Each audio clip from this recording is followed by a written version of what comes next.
Bien, mes chers collègues, je vous propose de démarrer nos travaux en constatant que l'immense majorité des conseillers sont présents. Séverine de Comprégnac a donné pouvoir à Iris Berthomier.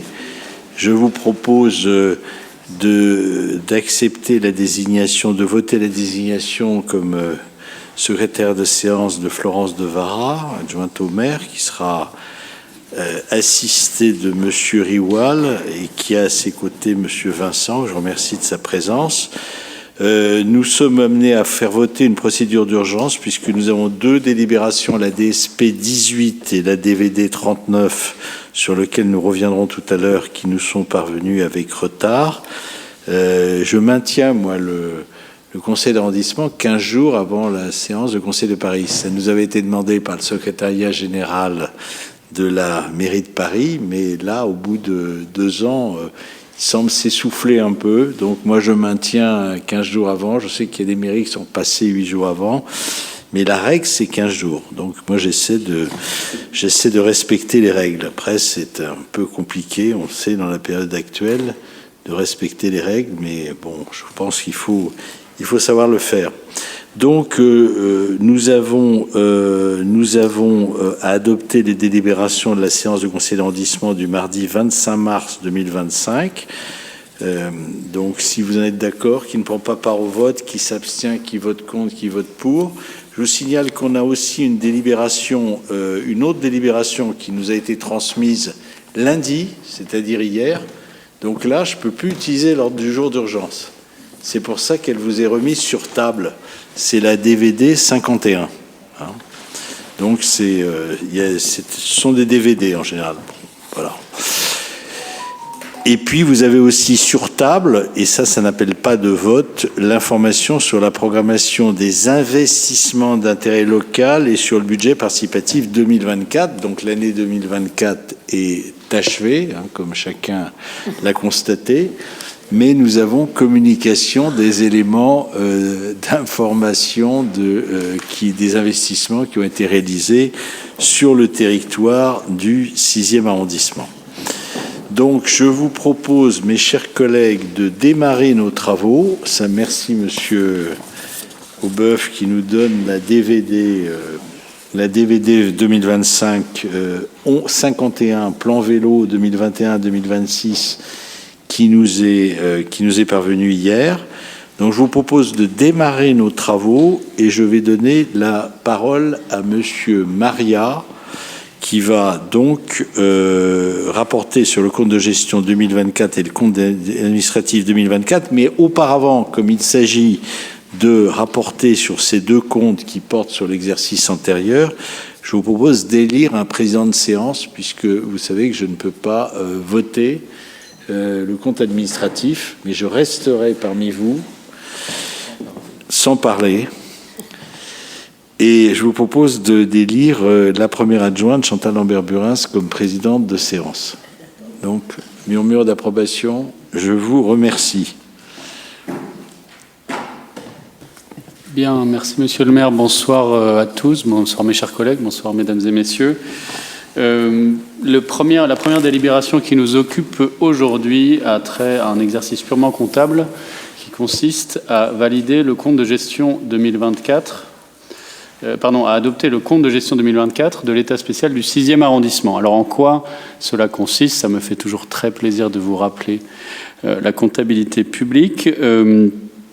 En vertu de la séparation entre ordonnateur et comptable, nous devons, avant de débattre du compte administratif 2024 et de l'adopter, nous assurer de la concordance entre les informations délivrées par l'ordonnateur et celles délivrées par le comptable.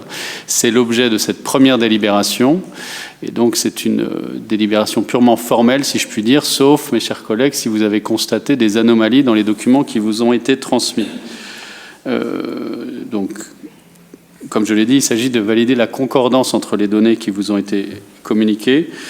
Pour rappel, il s'agit d'une présentation des comptes qui correspondent à la clôture de l'exercice 2023, qui s'est soldé avec un budget à 1 321 125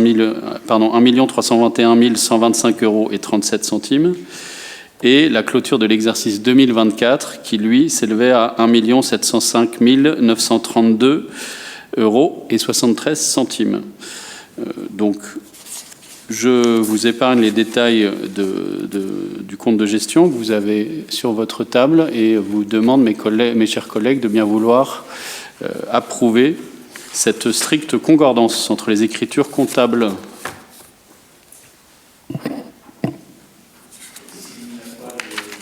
Demande de prise de parole, je vous propose de délibérer. Qui ne prend pas part au vote? Qui s'abstient? Qui vote contre? Qui vote pour? Adopté à la majorité, large majorité. Je vous remercie. Très bien. Donc je reprends la parole immédiatement, cette fois-ci pour évoquer le compte administratif 2024, qu'il nous est demandé de valider a posteriori. Le compte administratif est le constat des dépenses et des recettes qui ont été effectivement exécutées par la mairie du 6e arrondissement au cours de l'année écoulée. Il permet de contrôler la gestion de l'arrondissement et de vérifier l'exécution des budgets votés. Alors, comme vous le savez, il y a les crédits qui sont ouverts pour les postes de dépenses correspondant à l'activité du 6e arrondissement, et puis il y a les crédits mandatés et puis engagés. Donc ce rapport budgétaire en fait état. Pour vous donner un exemple, donc les dépenses de l'arrondissement se divisent en plusieurs catégories, je le répète chaque année. Tout d'abord, la dotation d'animation locale, qui permet le financement d'un certain nombre d'activités dans l'arrondissement, j'y reviendrai.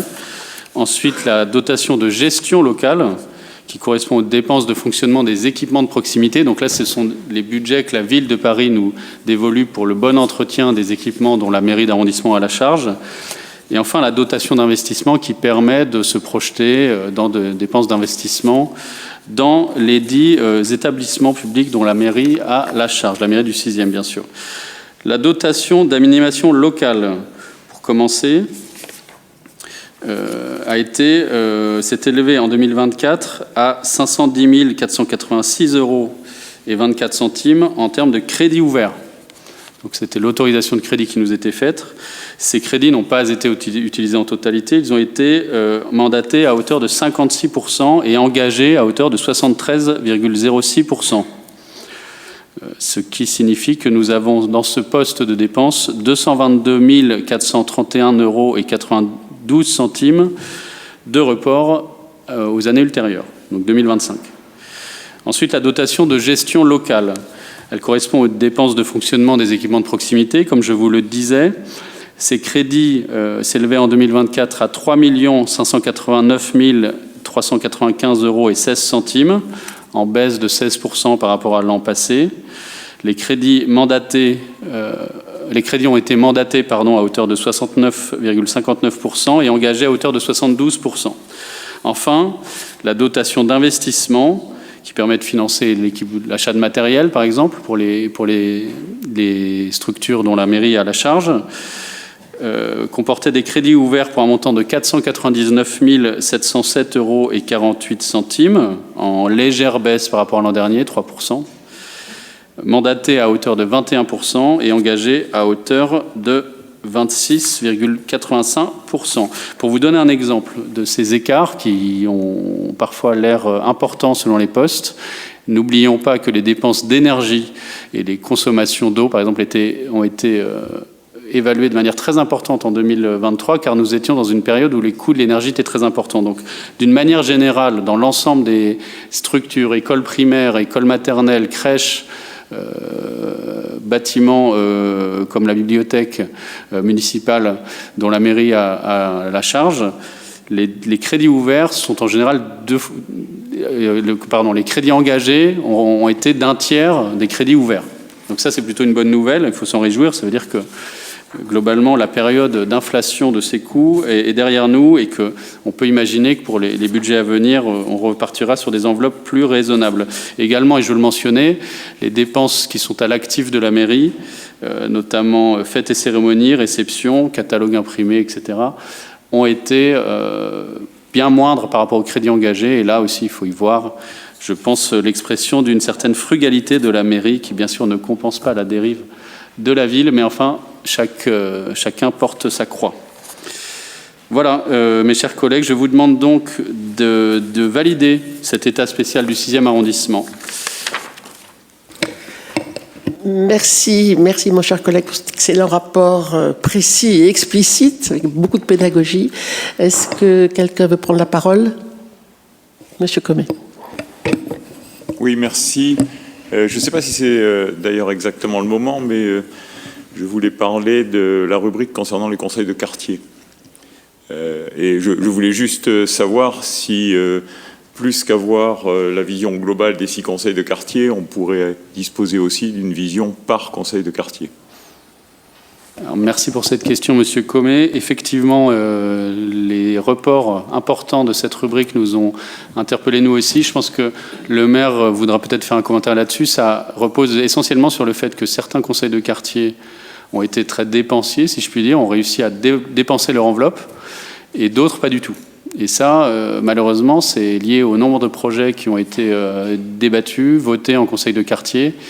Et nous n'y pouvons pas grand-chose, mais je vais laisser peut-être la parole à Monsieur le maire. Et quant aux détails, j'en ai parlé à Monsieur Riwal. Pardon. Et quant aux détails, bon, bah, d'accord.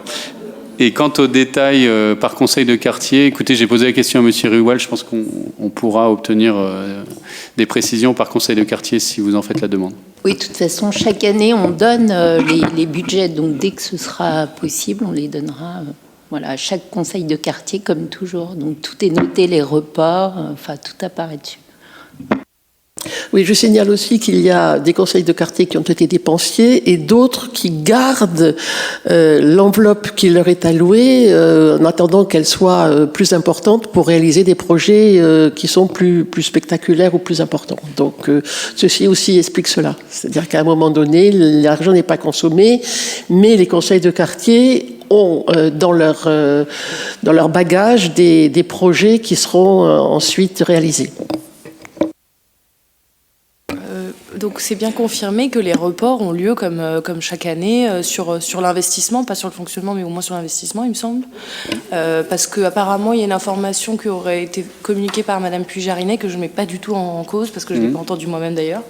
Je sais qu'elle fait très bien son travail, mais apparemment, elle aurait dit qu'il n'y aurait pas de report sur 2025. Donc voilà, je relais cette question pour confirmer qu'il y a bien des reports comme chaque année. Il y a des reports comme chaque année. Il y a des reports. Venir non pas pour arrêter l'incendie, mais pour vous donner quand même des informations. Il y a une commission qui siège chaque année, qui est la commission de l'article. Parfait.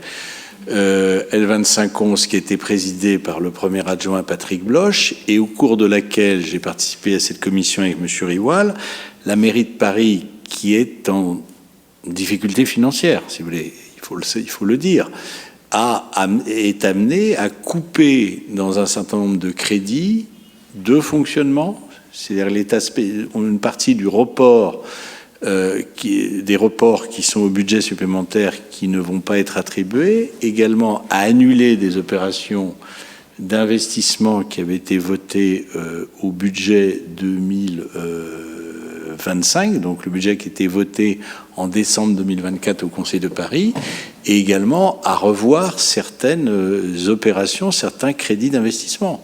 Donc voilà, mais ça, si vous voulez, je ne veux pas vous en dire plus parce qu'il y a encore des discussions qui ont lieu au sein de la direction des finances de la mairie de Paris et on aura sans doute le résultat. On aura le résultat que lorsque le budget supplémentaire aura été voté, c'est-à-dire pas au prochain Conseil de Paris, qui va se dérouler au début du mois de juin, mais lors du suivant qui va se tenir à la fin du mois de juin ou au début du mois de juillet.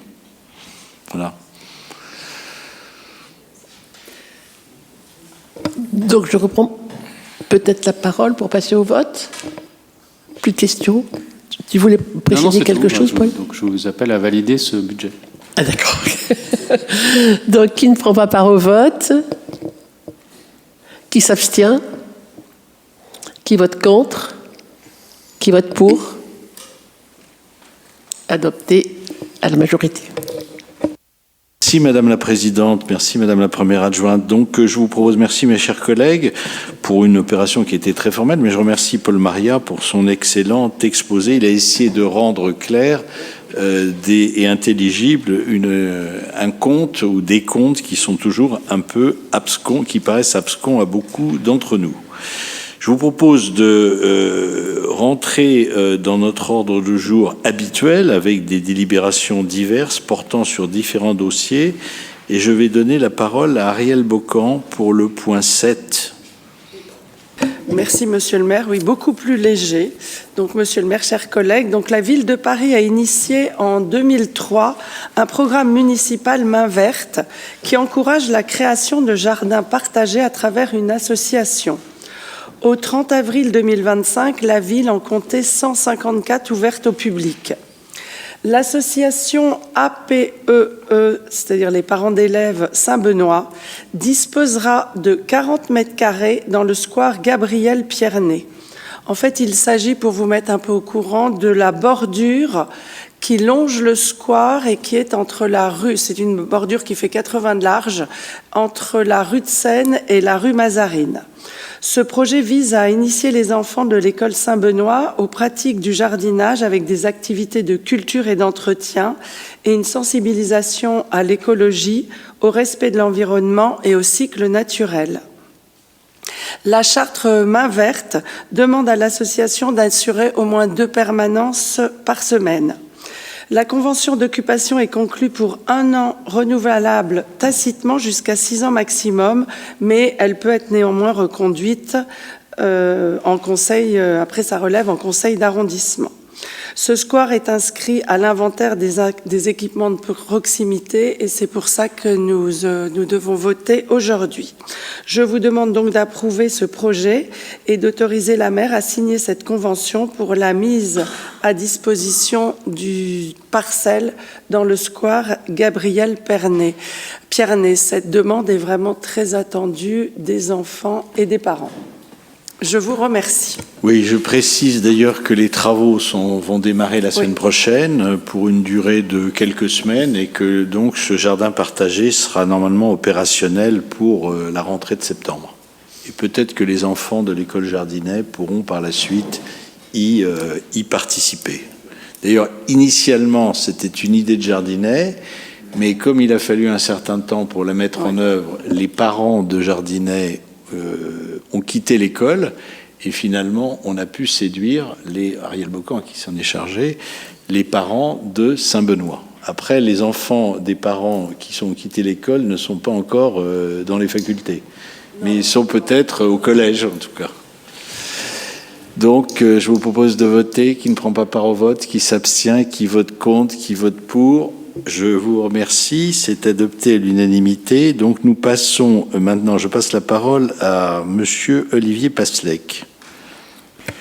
Oui, merci Monsieur le maire, mes chers collègues. Il s'agit donc de nous prononcer sur l'attribution d'une subvention en ce qui nous concerne à une association qui intervient dans le domaine des métiers d'art, à savoir l'association Paris Potier, qui a été créée il y a une trentaine d'années et qui a pour but de promouvoir les métiers de la céramique dans toute leur diversité et au bénéfice du public le plus large. Cette association regroupe des potiers céramistes professionnels résidant essentiellement à Paris, également en Île-de-France.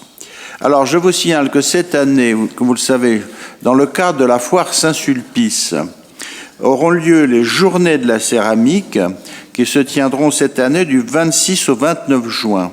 Car je profite de cette occasion pour vous dire que la foire Saint-Sulpice, qui vient de s'installer aujourd'hui, a légèrement modifié son calendrier et débute non plus par les jeux mathématiques, mais débute par le salon des bibliophiles. Et ça se terminera avec le salon, les Journées de la céramique. Alors pour cela, je vous demande de bien vouloir voter en faveur d'une subvention de 8 000 € au titre donc de l'exercice 2025. Je vous en remercie. Merci, monsieur, cher collègue. Je voulais d'ailleurs redire au Conseil du 6e arrondissement que nous avons, à travers la foire Saint-Sulpice, une manifestation d'une ampleur exceptionnelle. Exceptionnelle. Quand je vois certaines mairies sont pas très éloignés, qui font un foin autour de certaines petites manifestations qui durent 4 ou 5 jours. Là, nous avons 6 semaines qui regroupent des manifestations exceptionnelles. Une autour du livre, elle va démarrer. Le Salon des Jeux mathématiques, qui a un retentissement extraordinaire, d'autant plus que l'École française de mathématiques est particulièrement renommée dans le monde entier. Vous n'aurez pas tous des médailles Fields, je vous, avec regret, c'est pas moi qui les délivre. Mais en tout cas, c'est une opération considérable, absolument remarquable. Le marché de la poésie, qui est une manifestation poétique essentielle, c'est beaucoup plus important que la semaine de la poésie, c'est pour toutes les éditions poétiques théâtrales, c'est absolument considérable, même si nous ne maîtrisons pas totalement, j'allais dire, l'animateur, oui, qui nous réserve chaque année un certain nombre de surprises. Voilà. Et puis ensuite, effectivement, après, ce très beau marché de la céramique, Paris-Potier, qui nous a été amené il y a quelques années et qui a grandi, qui constitue en général, qui termine, qui achève la manifestation, mais qui nous donne et qui illustre la capacité des céramistes français et de leurs invités étrangers. Donc je souhaite que vous puissiez tous y participer. C'est vraiment un ensemble remarquable. Alors, effectivement, comme on est à la 40e édition, certains peuvent s'en lasser. On se lasse de tout, mais en tout cas, même si vous en êtes lassé, faites-la connaître, car c'est vraiment une manifestation tout à fait extraordinaire, sur une place elle-même extraordinaire.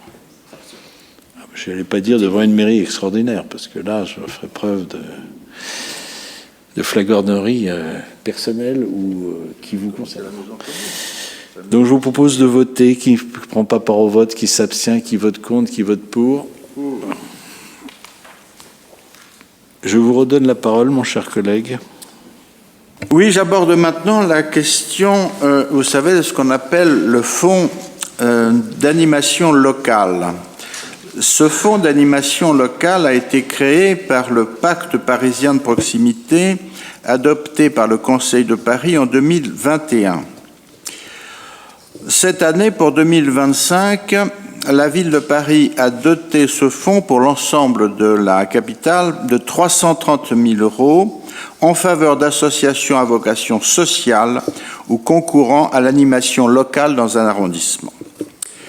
Alors, vous verrez combien nous avons pour le 6e, c'est-à-dire 10 000 €, et je vais vous proposer la répartition.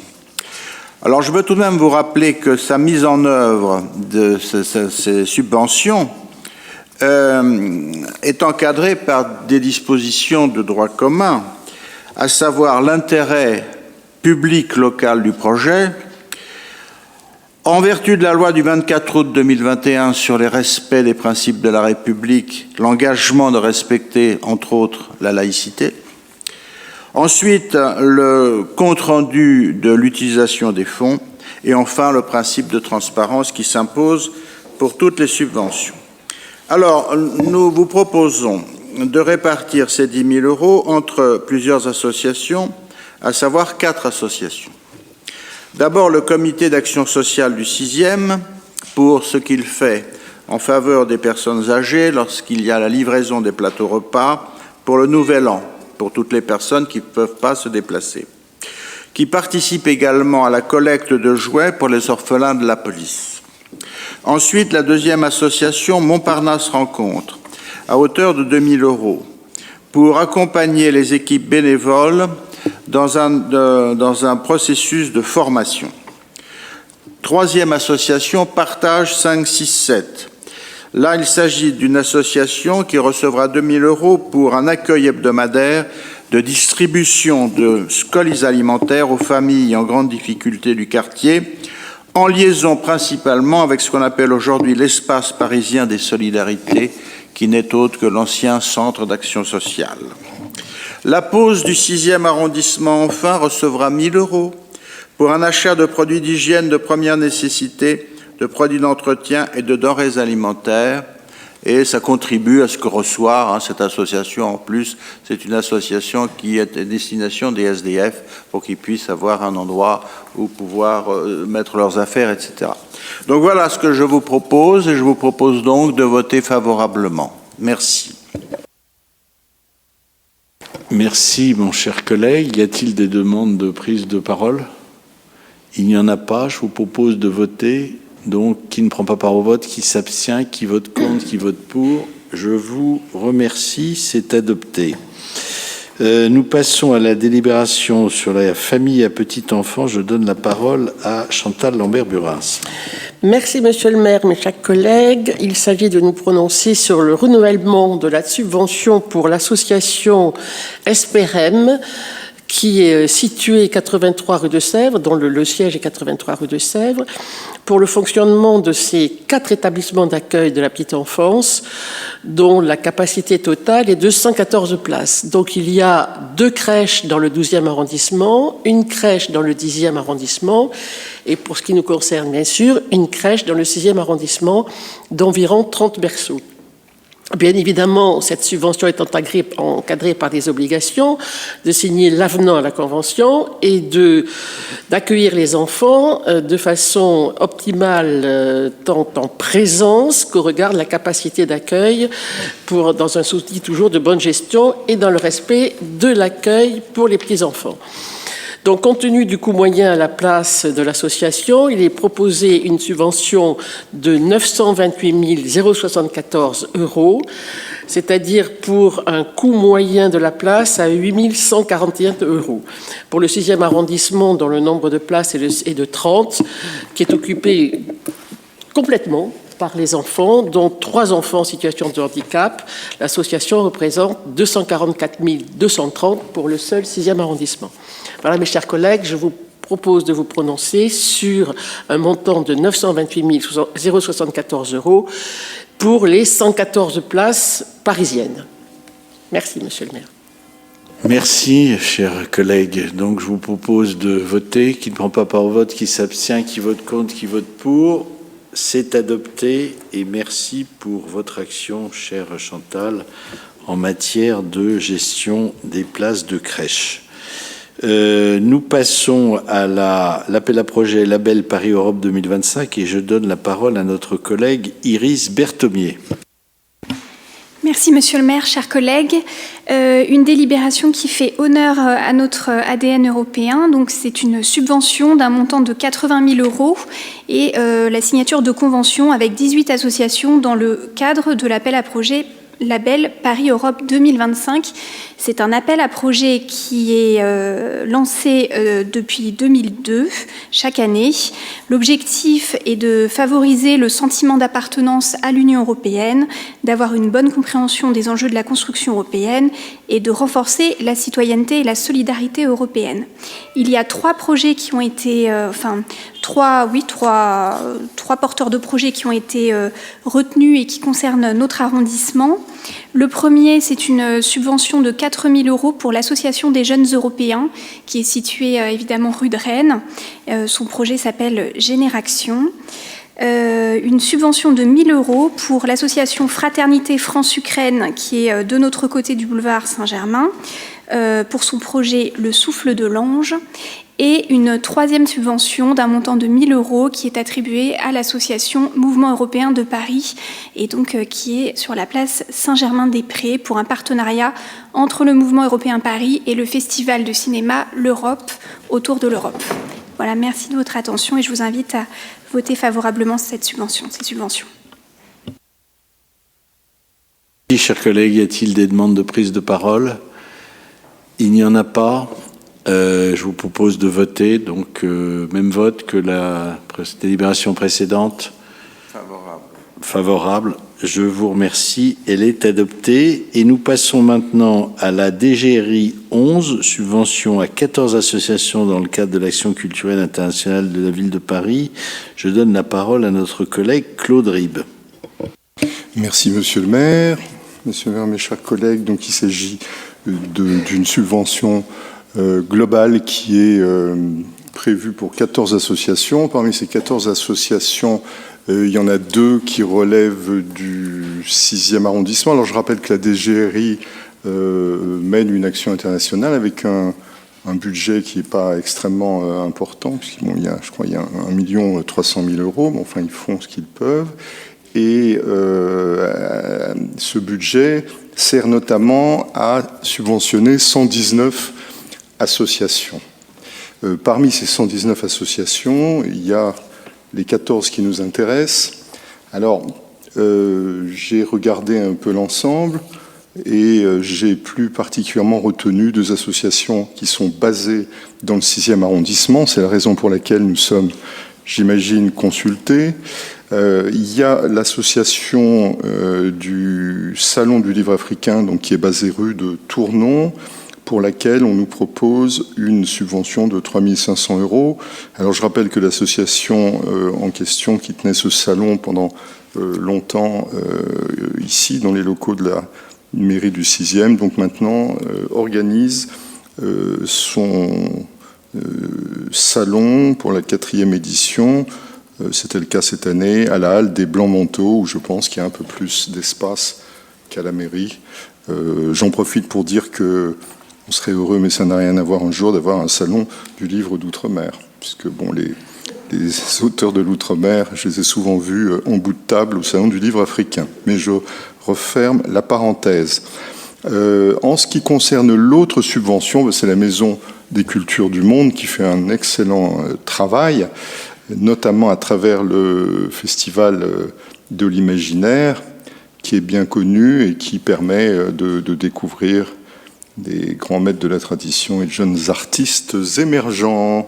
Il s'agit cette fois-ci d'une subvention qui est proposée pour 4 000 €. Alors ce sont des montants modestes, mais comme je vous l'ai dit, il y a un budget d'investissement d'1,3 million et il y a 119 associations. Je ne connais pas les autres, mais mon excellent ami Arnaud Gatcha m'a dit qu'il faisait du bon travail avec les moyens qu'il avait. Alors pourquoi ne pas le croire, cher Arnaud ? Je vous propose donc de voter favorablement pour ces 14 subventions, 72 000 € au total, ça n'est pas le bout du monde, et en particulier pour les 2 subventions intéressant nos associations du 6e.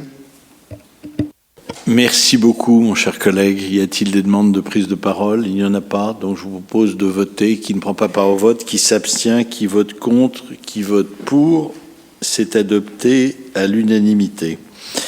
Je vais maintenant vous dire 2 mots de la DLH 104, c'est-à-dire l'autorisation de signature d'un bail amphithéotique administratif de 50 années pour un montant de 1 € qui, au profit de l'État, sur l'immeuble communal qui est une ancienne école située aux 2 rues du Pont de Lodi, où nous avons eu pendant longtemps un bureau de vote qui a été depuis transféré au lycée Fénelon pour la réalisation d'une maison du dessin de presse. Alors c'est une très belle opération, et d'ailleurs dans la délibération qui vous est soumise, il en est fait un résumé. Il rappelle que effectivement c'est après les attentats de 2015 que, en réalité, alors là je vais rajouter quelques éléments personnels que je connais, que cette affaire qui avait été évoquée dans les années 2000 par Wolinski et le président Chirac, qui souhaitait effectivement, Wolinski souhaitait que devant l'étiolement du dessin de presse, de moins en moins pratiqué en France, mais moins pratiqué aux États-Unis notamment, et en Angleterre, que on consacre un musée, un lieu où ce dessin de presse, qui existe depuis fort longtemps, depuis notamment le XVIIIe siècle, qui a été un moyen de contestation au moment des Lumières excessivement forts du pouvoir monarchique, soit représenté et soit créé. Et puis, c'était évoqué à la fin du dernier quinquennat de Jacques Chirac, mais ça n'avait pas été mis en œuvre parce que il faut toujours trouver un lieu, il faut y dédier une équipe. Ça relevait du ministère de la Culture. Et puis il a fallu malheureusement la tragique attentat de Charlie Hebdo et du Bataclan pour que cette affaire revienne effectivement sur le devant de la scène. Et j'y ai pris une part déterminante, puisque, ayant eu à connaître Maryse Wolinski, qui était la seconde épouse, en réalité, mais l'épouse qui a vécu des années avec son époux, rue Bonaparte d'ailleurs, rue Bonaparte, vous avez une plaque sur la demeure où ils ont habité. J'ai souhaité effectivement on essaie de trouver un lieu. Elle voulait, comme elle avait habité dans le 6e arrondissement, elle souhaitait que ce soit dans le 6e arrondissement que soit réalisée cette maison du dessin de presse, qui était bien sûr excessivement difficile, puisque si tout le monde veut être dans le 6e arrondissement, tout le monde passera ou veut venir dans le 6e arrondissement. Après, tout n'est pas possible, évidemment. Mais il y avait effectivement cette ancienne école devenue SECPA, c'est-à-dire section d'enseignement général professionnel adapté dépendant du collège Jacques Prévert, qui n'avait plus d'élèves quasiment, Et donc on a pu finalement, et là les trois, je dirais, le président de la République, Emmanuel Macron, a repris le sujet à son compte, et Anne Hidalgo et Valérie Pécresse ont accepté d'y participer, ce qui est une excellente chose, grâce justement au fait que Maryse Wolinski, qui est décédée depuis et qui ne verra pas d'ailleurs la création de cette maison du dessin de presse, mais a souhaité et y avait pris une part déterminante en allant voir ces trois personnalités éminentes. Et là, nous avons à travers cette délibération une étape fondamentale de sa création qui s'est accélérée, qui a été reprise à son compte par l'actuel ministre de la Culture, qui a dû d'ailleurs vaincre, ainsi que moi-même, des préventions sécuritaires. Parce que, bien évidemment, la maison du dessin de presse, je n'ai pas besoin de vous faire un dessin, si vous me permettez cette image, on ne la réduit pas, on ne peut pas la réduire à certaines caricatures. Le dessin de presse, je le rappelle, existe depuis le XVIIIe siècle. On ne peut pas le réduire à un certain journal et à certaines caricatures. Bien évidemment, ça serait stupide, réducteur et dangereux, évidemment. Donc, on a réussi à passer outre certaines préventions. Ce projet a été mis sur la table. Il a fait l'objet d'une réunion très forte au cours de laquelle une des filles de Natacha Wolinski a participé. Les responsables actuels de Charlie Hebdo et, je dirais, l'ensemble des personnes qui, justement, entourent tous ceux et celles, qui sont peu nombreux maintenant, qui continuent effectivement à faire des dessins de presse, et les différents participants, des représentants de la mairie de Paris, de la région Île-de-France et de l'État. Et c'est maintenant un haut fonctionnaire qui, depuis 18 mois, Philippe Barba, gère cette affaire. Il le gère très bien et il a réussi, si vous voulez, à, en rencontrant les uns et les autres, faire que ce bail amphithéotique qui nous est soumis aujourd'hui soit élaboré, que le permis de construire qui a été déposé auprès de la mairie de Paris soit accordé et que cette maison de presse, maintenant, va voir ses travaux démarrer dans les prochains mois pour une livraison, vraisemblablement, à la fin de l'année 2027. Alors, j'ai déjà eu l'occasion de l'évoquer rapidement dans certaines publications de la mairie.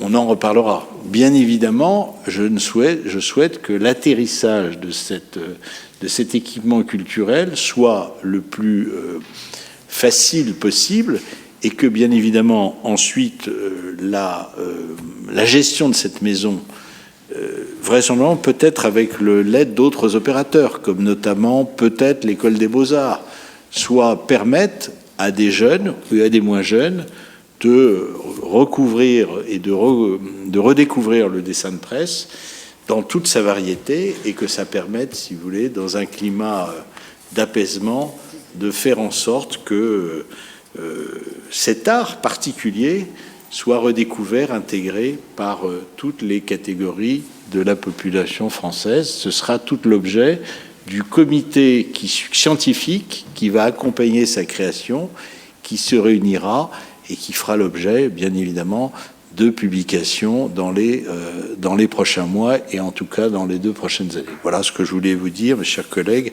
en vous invitant, bien sûr, à voter cette délibération.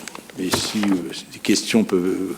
Si vous voulez poser quelques questions, j'essaierai d'y répondre, mais vous avez bien compris que je ne maîtrise pas toutes les données. C'est un travail en commun, État, Région Île-de-France, mairie de Paris, mais je dirais que c'est un point assez positif et je suis très heureux que le 6e arrondissement apporte un écho plus qu'important à la création de cette maison qui jouera un rôle essentiel auprès non seulement des habitants du 6e arrondissement, mais surtout d'un public scolaire et du monde éducatif en général. Pas de remarques? Je vous propose de voter favorablement. Qui ne prend pas part au vote, qui s'abstient, qui vote contre, qui vote pour. Je vous remercie, c'est adopté. Alors je vais continuer rapidement sur les deux autres délibérations, la DU 125. Alors la DU 125, qu'est-ce que c'est? C'est une petite délibération balai qui nous est proposée à la suite du vote du PLU. Bon, en réalité, vous savez qu'il y avait énormément d'éléments factuels, d'adresses qui étaient figurés dans le PLU que nous avons adopté, et il est apparu qu'un certain nombre d'erreurs matérielles et d'appréciation avaient entaché ce PLU. Donc on nous soumet cette délibération pour effectivement une dizaine de modifications d'adresses. Aucune ne concerne le 6e arrondissement. Et puis également, on nous propose, on nous indique que une petite consultation publique, comme le PLU a fait l'objet d'une consultation publique, à partir du moment où il y a eu des modifications, il faut une nouvelle. Ne vous inquiétez pas, ce sont des jeunes enfants de l'école Saint-Benoît qui quittent la mairie vraisemblablement enchantés par leur spectacle. Donc, une petite enquête publique qui aura lieu vraisemblablement par vote électronique, par voie électronique, dans le courant du mois de septembre. Et on nous propose, bien sûr, dans le cadre de cette enquête publique, de ne pas réaliser une évaluation environnementale. L'évaluation environnementale du PLU, elle a été réalisée au cours de la création du PLU. Donc, on ne va pas refaire une nouvelle évaluation pour des adresses qui figuraient dans le PLU et dont on nous demande la suppression. Donc, je pense que chacun a compris. Alors, on m'explique ça pendant 5 pages. J'ai essayé d'être beaucoup plus concis. Donc, je vous propose de voter cette délibération, murmure d'approbation, et je vous en remercie. Alors, ensuite, une délibération beaucoup plus importante, c'est la DU 148. Qu'est-ce que c'est que la DU 148?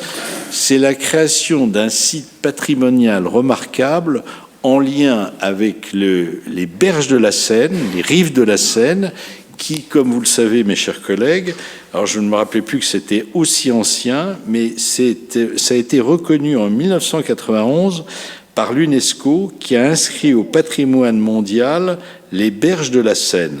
Initialement, le périmètre initial allait du pont de Sully au pont d'Iéna. Mais l'UNESCO a souhaité effectivement, il s'est aperçu que la Seine était un peu plus longue et qu'il fallait peut-être effectivement protéger davantage les rives de la Seine. C'est pour ça qu'il y a eu tout un travail réalisé par la mairie de Paris et par l'État en 2023-2024, puis soumis aux instances de l'UNESCO.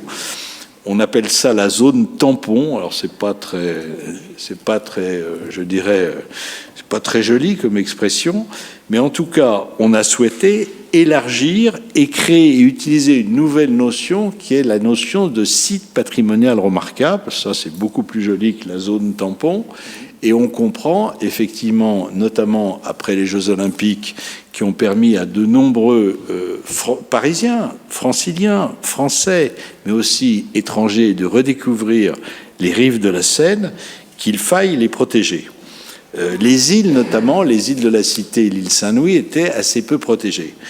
Et les services de l'État et de la ville de Paris ont même souhaité proposer au cours de ces discussions, donc des discussions qui ont été fécondes, et je m'en félicite, entre l'État et la mairie de Paris, entre le ministère de la Culture et la mairie de Paris, ont permis de proposer que le périmètre d'études à l'intérieur duquel sera proposé ce fameux site patrimonial remarquable comprenne les 7 premiers arrondissements, complétée à l'ouest et à l'est par les secteurs du périmètre UNESCO. Le périmètre UNESCO, c'est le périmètre lié à l'UNESCO, relevant des 8e, 12e, 13e, 15e et 16e arrondissements. Ça, en réalité, c'est les berges de la Seine qui n'étaient pas intégrées dans le premier périmètre très réduit que je vous ai cité, qui allait du pont Sully au pont d'Iéna. Donc, on étend au 15e, au 16e à l'ouest, au 8e au centre et au 12e et au 13e à l'est. Et on a en plus les 7 premiers arrondissements.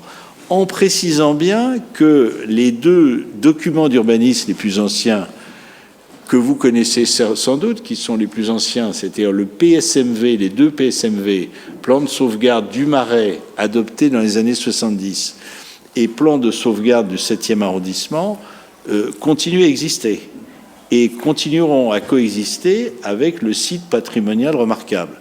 Étant donné que le site patrimonial remarquable concerne plutôt l'extérieur des bâtiments, et les PSMV peuvent consacrer l'intérieur des bâtiments. C'est pour ça que dans le Marais et dans le 7e arrondissement, vous avez des protections particulièrement fortes. Voilà.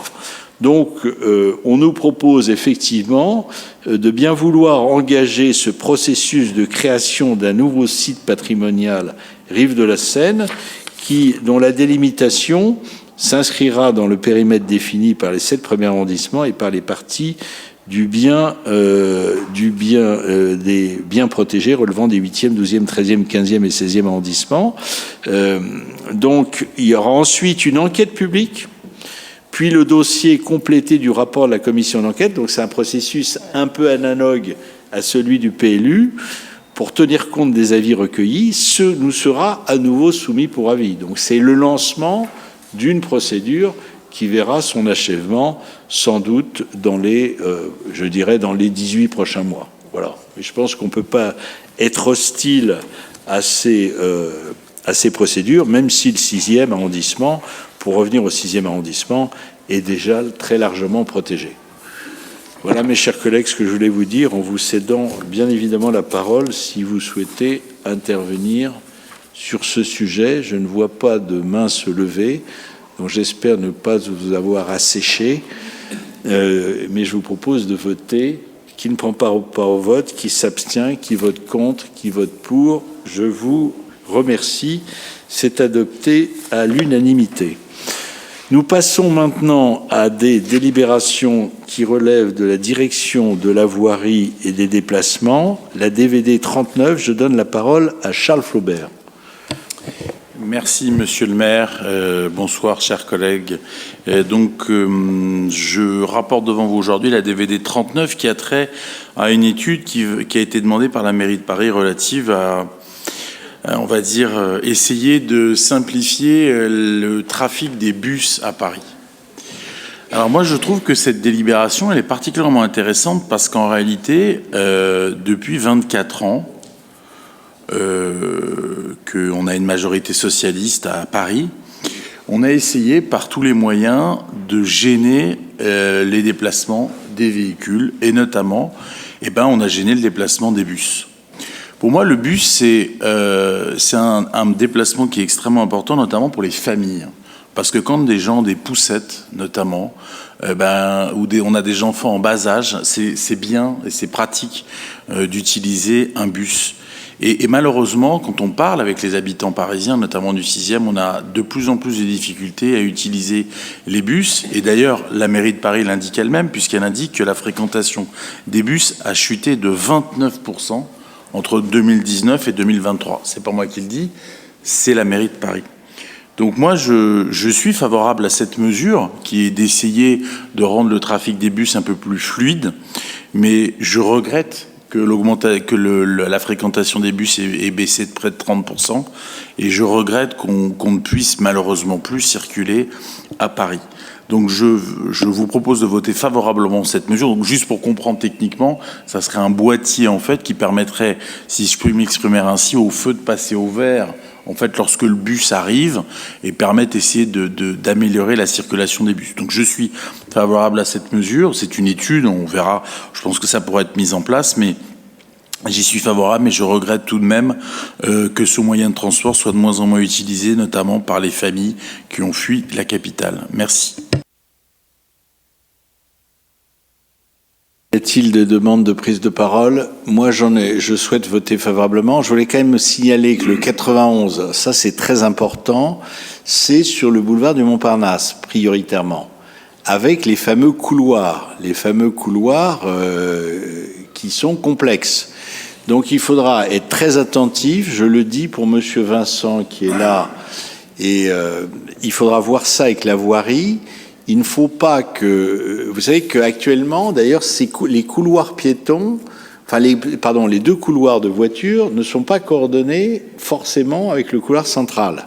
Donc, il ne faut pas qu'avec ces couloirs, avec ces feux qui seront à priorité, ça écarte encore le différentiel qui existe. Parce que sinon, on assistera à des drames. On assistera à des drames. Vous savez qu'il y a eu un drame déjà au niveau de Port-Royal. Il y en a eu d'autres. Il faut faire très très attention. Et surtout qu'on a maintenant des gens qui traversent quelquefois en écoutant leur portable ou avec des écouteurs sur la tête qui n'entendent rien. Donc attention. Je le dis. Moi là-dessus, je dégage toute responsabilité. Je vote la délibération, mais j'attire l'attention sur le fait que à cet endroit-là, c'est quand même très compliqué. C'est très, très compliqué. Voilà, donc je vous propose de voter. Qui ne vote... Monsieur Comet, je vous donne la parole. Moi, je suis aussi extrêmement étonné de la chute de 29% du trafic entre 2019 et 2023. Alors, contrairement à mon collègue, je ne pense pas que ce soit lié à l'élection de Delanoë en 2001. Mais c'est quand même un fait relativement significatif et je pense qu'il faut s'interroger sur effectivement d'où ça vient. Je suis content de voir que dans cette convention, on va avoir Île-de-France Mobilité, la RATP et la mairie de Paris qui vont travailler ensemble. J'ai compris aussi que le système qui va être testé est celui qui a été utilisé pour donner la priorité à des voitures olympiques pendant la période des Jeux olympiques, donc qui a fonctionné. Je ne peux pas m'empêcher quand même quelque part de penser que cette étude, c'est très bien, mais quelque part, on va avoir aussi besoin peut-être d'investir plus dans le niveau des transports, dans les autobus. Qui là devront être adaptés. J'ai vu aussi dans le papier que à un moment il existait un système qui permettait effectivement de faire passer au vert les feux lorsque les bus passaient, et puis ce système a disparu, n'a plus été utilisé. Donc je me réjouis qu'on fasse une étude là-dessus. Je pense que ça n'exonère pas d'essayer de réfléchir et de comprendre de façon beaucoup plus profonde d'où vient cette chute très spectaculaire et très soudaine, puisqu'on parle de 2019 à 2023. Merci mon cher collègue. Donc je vous propose de voter. Qui ne prend pas part au vote, qui s'abstient, qui vote contre, qui vote pour. Je vous remercie. Je vous redonne la parole, mon cher collègue. Merci, Monsieur le maire. Donc, cette délibération DVD 56 a trait au versement de subventions pour un montant de 13 000 € à deux associations. L'association Avenir Santé et l'association de la prévention routière. Voilà, donc sur la prévention routière, évidemment, pas d'observation là-dessus, je pense. Avenir Santé, je n'ai pas d'avis négatif non plus, sachant que ces subventions ont trait donc à l'amélioration de la sécurité routière sur la ville de Paris. Merci. Oui, tout à fait. Merci infiniment. Bon, après, effectivement, c'est très bien que ces délibérations arrivent. Elles arrivent après un nombre considérable d'accidents. Il y a ceux qu'on connaît et ceux qu'on ne connaît pas. D'ailleurs, je vous rappelle qu'en tant que maire d'arrondissement, nous ne connaissons pas les accidents qui arrivent sur le territoire de l'arrondissement. Il y a quelques années, une dame s'est fait couper les jambes par un autobus qui roulait, en tout cas, mais il n'était pas forcément en cause la personne. C'était un accident, mais elle s'est fait couper les jambes rue du Vieux-Colombier, à 3 minutes de la mairie, et je l'ai su par une vidéo prise par un habitant du 3 rue Vieux-Colombier. Actuellement, d'ailleurs, et il arrive d'ailleurs que la mairie de Paris soit même pas au courant non plus des accidents, puisqu'ensuite, si vous voulez, quand vous avez un accident grave, il y a une enquête, police judiciaire et RATP, et vous n'êtes pas du tout informé quelquefois de la suite qui arrive, ce qui est quand même fort de café. Donc, on a énormément d'accidents actuellement qui sont liés à une cohabitation difficile entre l'ensemble des usagers de la voie publique, piétons, cyclistes, automobilistes, autobus. Et je dirais d'ailleurs que la période post-pandémie a accru les choses, avec également le double sens qui existe maintenant dans l'ensemble des rues du 6e arrondissement, puisqu'on est quasiment en zone 30. Et ce double sens, d'ailleurs, est légal, puisque, effectivement, c'est un décret de 2007 qui l'a rendu automatique. Mais une fois qu'on a dit ça, on a des gens qui vont beaucoup trop vite. On a des piétons, il arrive que des piétons traversent n'importe comment. Personnes âgées sont perdues. C'est très bien, c'est très très bien qu'on se préoccupe d'améliorer la sécurité routière. Mais là, il faut vraiment qu'il y ait une prise de conscience de l'ensemble des habitants, de l'ensemble des acteurs, des automobilistes, mais aussi des cyclistes, qui quelquefois se mettent en danger eux-mêmes entre eux, avec notamment des vélos électriques, des gens qui se poussent, des gens qui font n'importe quoi, des utilisateurs de vélos de course qui jouent slalom entre les... Il y a beaucoup d'accidents en été. Ces accidents ne sont pas documentés, comme on avait eu beaucoup d'accidents avec les trottinettes. Avant d'ailleurs qu'elles disparaissent plus ou moins pour réapparaître. Mais bon, à partir du moment où on n'a pas de trottinettes en free float, ça va mieux. Mais on a des vélos en free floater. Et il faut reconnaître que les utilisateurs des vélos en free float sont particulièrement imprudents, ont des comportements dangereux, ont des comportements irresponsables. Il y a un véritable problème. D'ailleurs, j'attends avec impatience l'appel à projet qu'on nous promet depuis des mois et qui ne vient pas d'ailleurs, pour revoir effectivement les free flotteurs. Moi, je souhaite que, et je le dis, chacun y réfléchira, que le casque, maintenant, qu'il y ait un casque automatique dans les vélos en libre-service. Et ça concerne également Vélib. Après, ils le mettront ou pas. Je souhaite que les vélos soient immatriculés. C'est pas obligatoire, mais les free-flotteurs peuvent le faire, peuvent donner l'exemple, effectivement. Ça évitera d'ailleurs que certains soient volés, soient retrouvés au fond de la Seine ou... à l'époque de Decour, on avait même retrouvé un au Maroc, je ne me rappelle plus où. Bref, il faut effectivement donner, quand on a des outils à sa disposition, il faut donner l'exemple. Il faut donner l'exemple. Donc, OK, on vote cette délibération, mais on la vote avec beaucoup de retard, et je souhaiterais que chacun prenne ses responsabilités en la matière. Il n'y a pas besoin d'un énième votation ou référendum pour prendre la mesure de cet partage de l'espace public qui est actuellement particulièrement dangereux. On le voit, il suffit quelquefois même de sortir de la mairie du 6e et de traverser la rue Bonaparte pour se faire prendre par avoir des multiples gens qui brûlent le feu, qui est d'ailleurs devant la mairie. Donc si chacun peut y contribuer, ce sera une très bonne chose. Propose de voter, qui ne prend pas part au vote, qui s'abstient, qui vote contre, qui vote pour. Avis favorable. Monsieur Flaubert. Merci, monsieur le maire. Alors, nous avons pour la DVD 62, donc cette délibération a trait, elle, à également des subventions pour un montant de 33 500 €, avec donc des actions qui portent sur l'amélioration de l'utilisation de l'espace public, l'application du code de la rue, avec priorité piétons. Alors bon, les associations, elles sont assez nombreuses. Moi, j'ai pas d'avis à avoir sur ces associations qu'on ne connaît pas pour la plupart, avec des subventions assez faibles.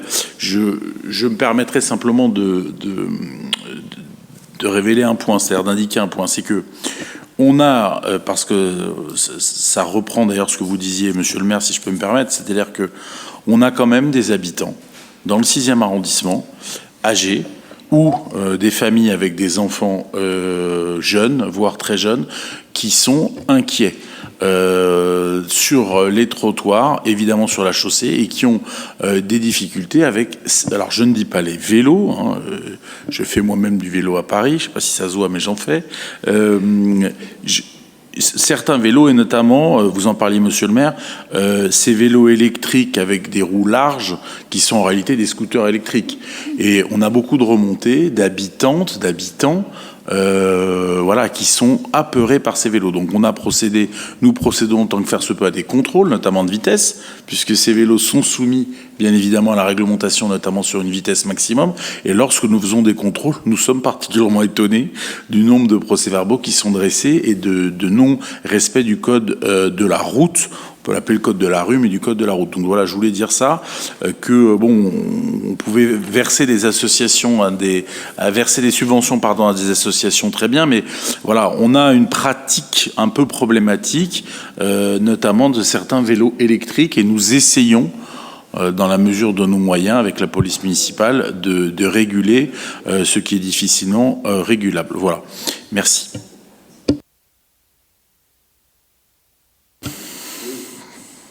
Moi, personnellement, je donne un avis favorable.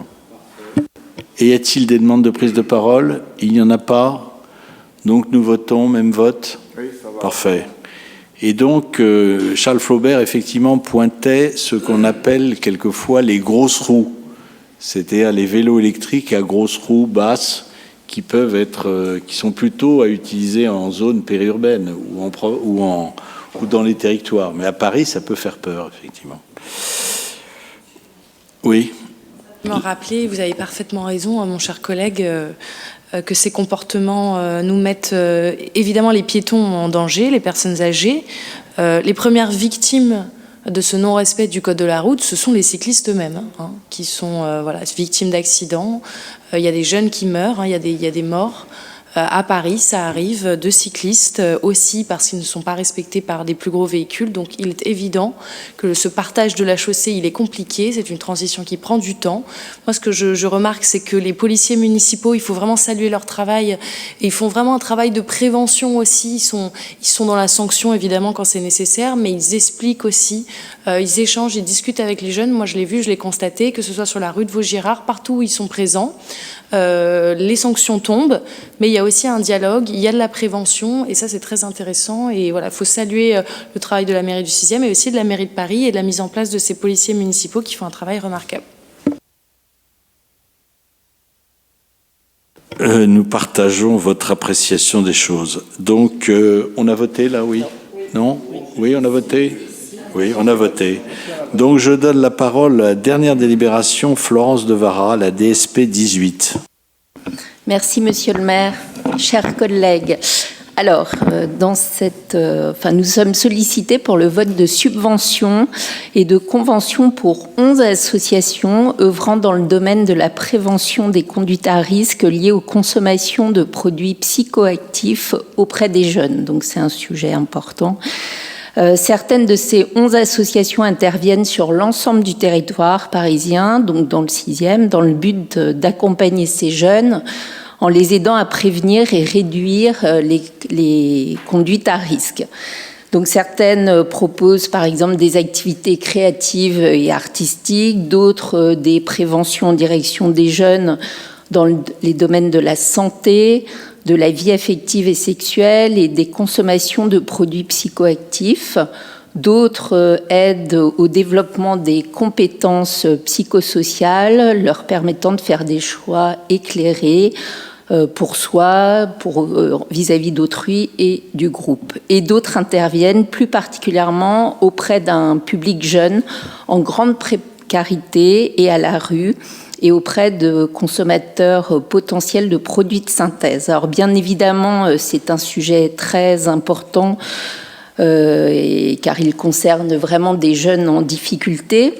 Alors, pour le vote, nous avons juste une réticence sur l'une des associations, Technoplus, mais bon, je ne vais pas rentrer dans les détails. Alors, c'est pourquoi je vais vous laisser vous décider sur cette délibération que, personnellement, je voterai favorablement, tout en ayant quand même une réticence sur l'une des associations. Je vous remercie. Merci, ma chère collègue. Moi, je voterai aussi favorablement, mais je voulais dire que simplement, la lutte contre, l'utilisation de produits toxiques serait plus efficace si certains hommes ou femmes politiques avaient un discours plus, plus franc et plus réaliste en la matière. C'est-à-dire que à partir du moment où vous avez des personnes, des hommes politiques qui prônent la dépénalisation sur les ondes, sur les médias et à l'Assemblée nationale, voire au Sénat, et après qu'on veuille ensuite, par le biais d'associations, lutter contre la consommation de ces produits dont on sait les conséquences. D'ailleurs, en matière, c'est le cas là, de sécurité routière, mais aussi d'attitude, de violence, quand on découvre actuellement tout le réseau qui peut exister, réseau qui a envahi nos villes et nos campagnes, on sait très bien qu'il y a aussi, y compris dans notre arrondissement, des livraisons de produits stupéfiants. On appelle ça comment? Uber Sheet, je crois. Exactement. Je veux quand même pointer du doigt l'irresponsabilité de certaines personnes qui ne se trouvent pas ici, bien évidemment. Mais donc voilà, ça me semblait nécessaire de rappeler ça. On ne peut pas d'un côté dire on est pour la dépénalisation des drogues et puis de l'autre proposer des rustines à travers des subventions à certaines associations dont je ne mets pas en cause le bien fondé, qui ont le mérite d'exister. Mais il faut avoir une politique cohérente. Voilà. Madame la députée, vous voulez abonder dans mon sens ? Eh bien non, malheureusement, monsieur le maire, je ne vais pas pouvoir abonder dans votre sens, si ce n'est que je pense qu'en fait, on a le même objectif qui est de réduire l'usage de ces psychoactifs, de ces drogues, et notamment pour nos plus jeunes, qu'il faut absolument protéger. Et on sait qu'on est dans un quartier privilégié, peu importe le niveau social, la classe sociale, tout le monde est concerné. Et d'ailleurs, les consommateurs qui vont dans des quartiers plus précaires, qui sont envahis de trafic de drogue, c'est souvent des bourgeois qui vont acheter, pas que, mais quand même aussi qui vont acheter dans ces quartiers, qui participent à rendre la vie de ces habitants de ces quartiers plus populaires très difficile. Par contre, c'est le contraire en fait. C'est-à-dire, moi je dis pas que je suis pour la légalisation, la dépénalisation, oui, mais c'est déjà en voie quand même dans notre pays. La légalisation, je sais pas, c'est un débat qui est très complexe, mais ce qui est sûr, c'est qu'on peut quand même faire un constat, c'est que la politique actuelle répressive ne fonctionne pas. Et précisément, si on a un discours pour la légalisation, pour dire l'État doit nationaliser, produire et donc encadrer avec des produits qui sont moins concentrés, etc., on va pas faire le débat ce soir, mais simplement pour dire que l'argent qui est collecté, qui serait collecté potentiellement à travers cela, servirait justement à la prévention. Et si vous écoutez, c'est ce que disent les gens qui défendent une partie, en tout cas, la légalisation, c'est de dire cet argent qui sera récupéré par l'État sera investi massivement dans la prévention, dans le soin. Et force est de constater que c'est des heures et des heures d'enquête, de police, de gendarmes mobilisés pour que, en fait, derrière, tant que vous avez des consommateurs, vous avez un système qui se met en place. Et aujourd'hui, on en vient à voter des lois, effectivement, contre le narcotrafic, grâce aux socialistes d'ailleurs qui se sont emparés aussi de cette question, mais avec du crime organisé, ça va très très loin, ça pourrit notre société, il y a des jeunes qui en meurent, et donc c'est très grave. Donc il y a un moment donné où il faut faire un constat d'échec, il faut savoir reconnaître, il faut savoir orienter, et peut-être que ça passe effectivement par une dépénalisation ou peut-être une légalisation encadrée, nationalisée. C'est un débat compliqué, mais en tout cas, c'est pas un double discours parce que l'objectif est le même. Simplement, vous utilisez vos ressources en vain, tel Sisyphe sur son rocher, avec des policiers qui enferment un dealer et puis il y en a un deuxième qui vient le lendemain. Et nous, on a un discours peut-être plus nuancé en disant il faut remettre les choses à plat et il faut peut-être trouver les moyens de faire de la vraie prévention. Tant qu'on a des consommateurs, on aura des dealers. Effectivement, on est en totale contradiction, mais comme vous l'avez très bien dit, on ne va pas engager un débat de cette ampleur ce soir. Claude Ribes, vous voulez intervenir ? Ils sont prononcés sur le problème de la dépénalisation et des salles de shoot, qui dépasse un peu, je pense, le cadre de ce conseil d'arrondissement. Je voulais demander à notre collègue plus de précisions pour voter en connaissance de cause sur l'association sur laquelle il y aurait des réserves.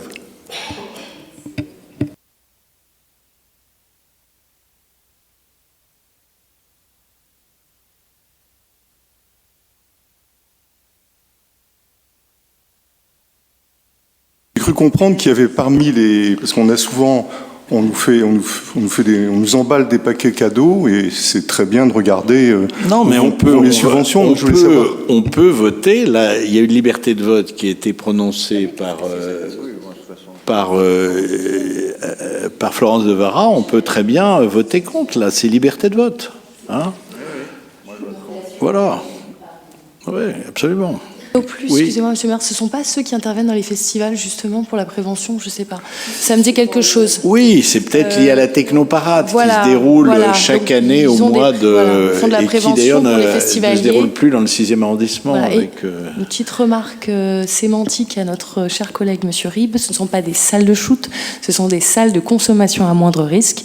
Et ça peut être un débat qui peut arriver dans notre conseil d'arrondissement. Aujourd'hui, on n'a pas de salle de consommation à moindre risque dans le 6e, mais peut-être un jour on en aura. Je ne sais pas. Bon.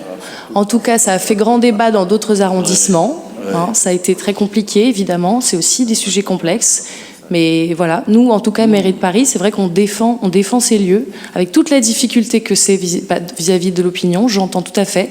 Mais je vous invite vraiment non seulement à regarder, il y a un formidable documentaire, Ici, je ne vais pas mourir, ou je vous retrouverai, je vous l'enverrai vraiment, regardez-le, un documentaire qui filme le travail des éducateurs, des travailleurs sociaux, des professionnels de santé dans ces salles de consommation à moindre risque. C'est remarquable le travail qu'ils font. Et ça sauve des vies. Mon cher collègue. Donc moi, voilà, je vous le dis parce que vous dites salle de shoot. Voilà, c'est pas bien parce que c'est pas la réalité de ce qui se passe. C'est vraiment du travail social de professionnels de santé. C'est du soin et ça sauve des gens, ça sauve des consommateurs. Très bien. Alors, les gens qui consomment de la drogue et qui entretiennent le système de vente de drogue qui existe en France, qui ferait bien de réfléchir à leurs actes. Voilà, c'est tout. Consommer de l'alcool, c'est pas génial. C'est clair, c'est un produit naturel, mais consommer de la drogue, ça alimente un système mafieux. Et moi, je ne suis pas d'accord avec ce que vous avez dit tout à l'heure. Mais bon, je vous propose d'arrêter là, parce que sinon, je vais être obligé de supprimer les affaires diverses, parce que à 20h, je dois m'en aller. Voilà.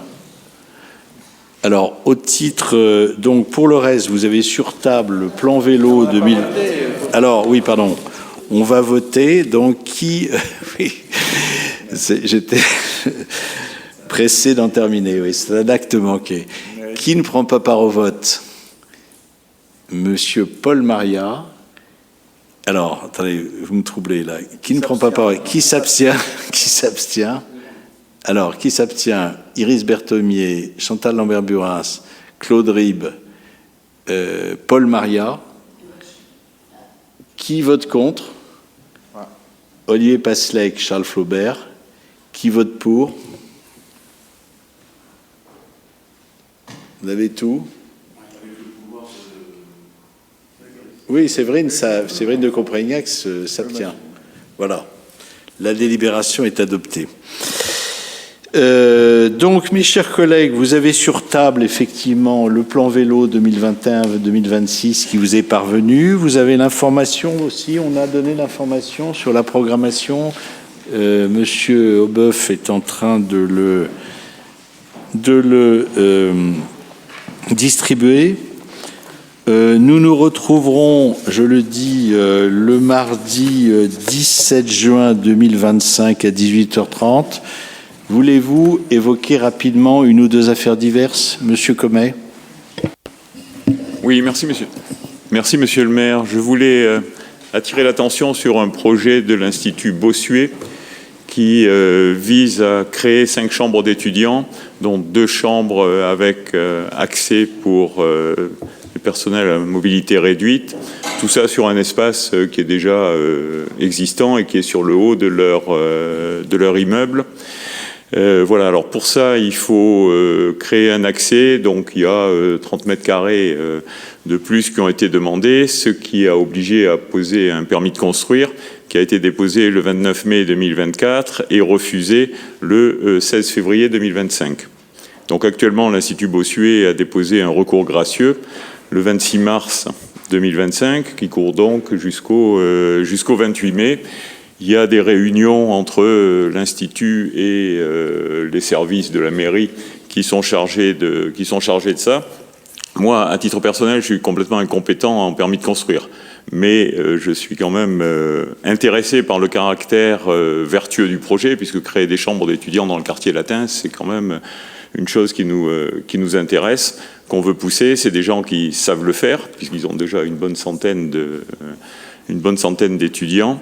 Et donc je me réjouirais, s'il était possible, de trouver un accord avant l'expiration du recours gracieux. Et je voulais savoir si la mairie du 6e était au courant et si elle pouvait aider à trouver une solution qui débloque ce problème. Bien sûr, bien sûr. Mais l'Institut Bossuet, ça n'a pas de lien avec l'école Bossuet, qui est située rue Guilmer, ou ça a un lien? Alors maintenant ils sont séparés, effectivement. Il y a l'OGEC d'un côté et puis... D'accord, mais c'est bien, on parle bien de la même chose.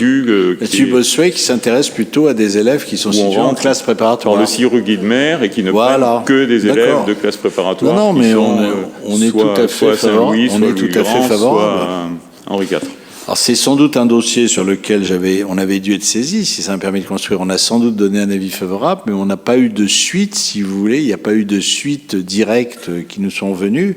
Donc ce que je vous propose, peut-être, envoyez-moi un petit mail avec les quelques éléments que vous avez, les dates que vous avez, et dès demain, on essaiera, je demanderai à Julia, puisque c'est Julia Boichard qui suit ces affaires, de saisir la ville, de voir si effectivement on peut dans le PLU. Alors est-ce qu'il y a des superstructures, est-ce que c'est des émergences? Je sais pas, est-ce que c'est un problème d'émergence qui peuvent gêner puisqu'on est en face de Luxembourg, voilà. Mais sur le fond, on est tout à fait favorable. Rien d'autre? Donc je vous propose, mes chers collègues, de nous quitter et je vous remercie de votre participation à ce conseil particulièrement dense.